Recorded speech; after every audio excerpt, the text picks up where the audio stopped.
We go. Here we go. Good morning. Good morning. I'm very excited to be here, and we are going to be doing some theta healing meditations today. Kicking off this week with some self confidence. That's like a big deal. Yesterday, we did our meet and greet, and it was amazing. We had an incredible group of women. And who here would like some sisterhood? Who here would like to feel more supported? Who here would like to feel more accepted? And really, it's about learning how to accept yourself. And, oh, hey, look, I can do this. Show comments on stage. Fabulous. I'm very excited to be doing these. They are going to be exclusive in the Zen Club community, which I will put the link in the comments if you'd like to check that out.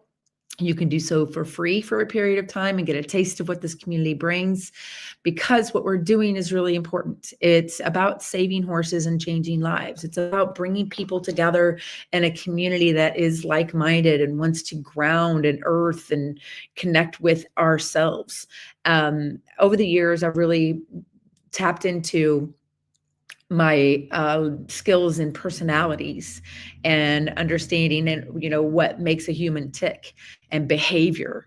And it started with horses, and now it's really it's horses and humans are a pure reflection of each other. What you reflect, what you see in the horse is a reflection. It's not the same. It's not like we're here. It's that you are a mirror, and they reflect back to you like really who you are.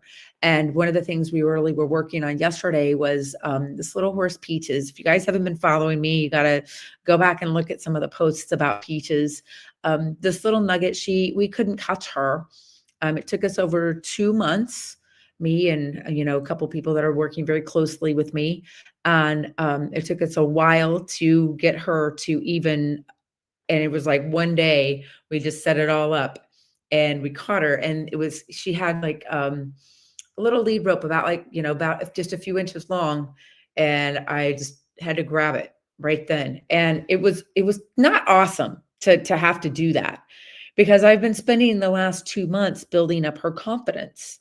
And she's like just this close to trusting me a little bit. And I, had to grab her halter.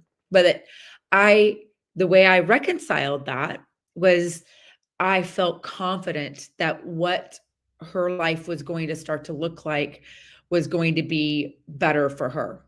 Better for her. So when you feel like, oh my gosh, I can't believe I did that to my kid or to my coworker or to my husband or whatever, just remember, if you are coming from your authentic truth, you're going to get that response back, and you're going to be able to have, that level of confidence in yourself. So anyway, I grabbed her and I was like trying not to yell like, yeah, like we got her. I was calm, and I was able to bring her over, and we put her in a different environment. Who here has a challenge with environments, right? So if you have challenges with the change of environment, like that's what was happening with her. So guess what? Her level of confidence went down, and she was now scared again. And so over time, like continuing to build that. And we did it in a few ways. One of the ways that we did it was through the self-confidence formula, but also through what's called Ho'oponopono. So it was a lot of, I'm sorry, please forgive me, I love you, thank you, a lot of patience, right? To allow that self-confidence to build in her. And I like to say, someone can believe in you more than you believe in yourself, but they can't want it more for you than you want it. No, they can't want it. You can't want something for someone else more than they want it. Interesting that Christmas is coming up. When you think about gift giving, it's like, are you buying that gift because that's what you think they'll like?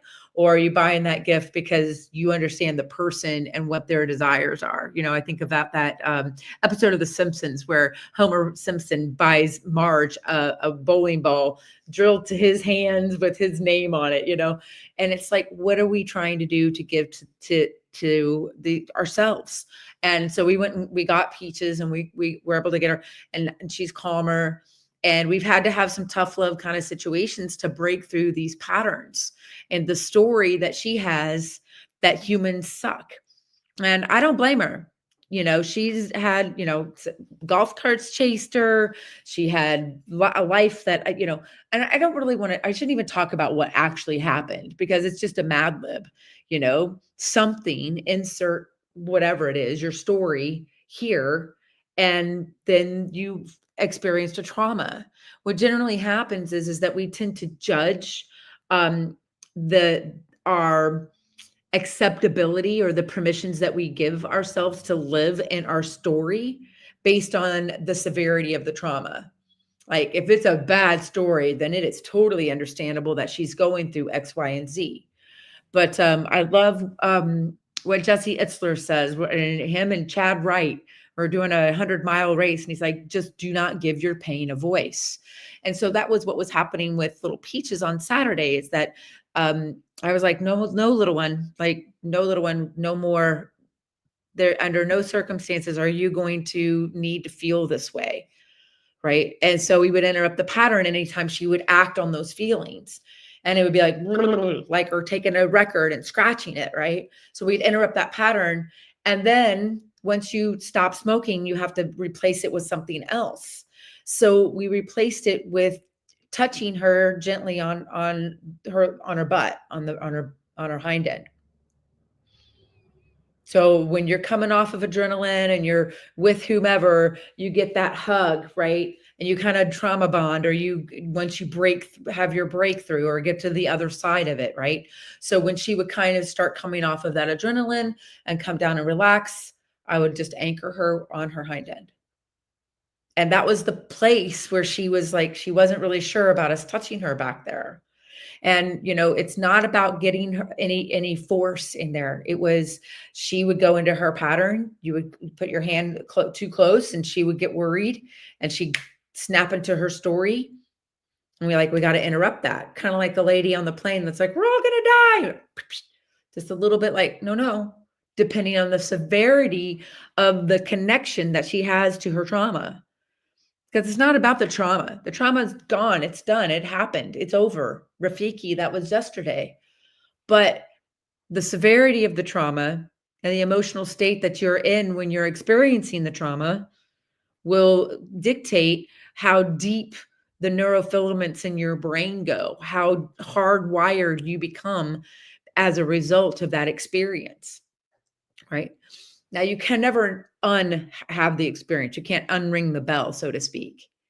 But you can work on yourself to make sure that you're building your confidence in your judgment around these sort of experiences going forward and having better discernment on who to trust. Because now Peaches is going, well, wait a minute. The acting irrational is not an option anymore. Standing calmly is the option. Now what? And she's like, oh, she's standing calmly. She's just holding space, me, for her. And so her self-confidence starts to build, her trust in herself, because she's learning that she can trust me because I'm going to stay consistent and be there with her and for her. Wouldn't you like to be in a relationship like that? So I'm going to hop over to the Zen Club community. It's my private community. It's off social media, which is great because then it's our own private thing. And it supports the horses. So I'm going to put the link in the comments if anybody's interested in joining. I'm giving like my self-love masterclass and another little, some other little digital fun goodies if you'd like to pop over there and check it out. So we're going to go over there, and I'm going to every Monday about this time between 7:30 and 8. I do a self-confidence meditation, theta healing meditation inside the Zen Club. So I hope to see you all there. I hope this is a powerful lesson for you about building confidence in yourself. And now to take this into a meditation and go, and then bring it in to our heart and our mind and our coherence to have a more confident day. Like, I want to confidently, they didn't say unconfidently or unboldly go where no man has gone before. If you're a Star Trek fan, it's like we went boldly to where no man has gone before. And that's how no man or woman or individual has gone through this day, Monday, November 24th, 2025. No one has gone through this day. So boldly go through this day. Be confident in who you are and come over to the Zen Club and join me. We'll do the meditations together. All right, you all. You know what I always say at the end of my videos? Believe in yourself. It will change your life. All right. Hope to see you there. Bye.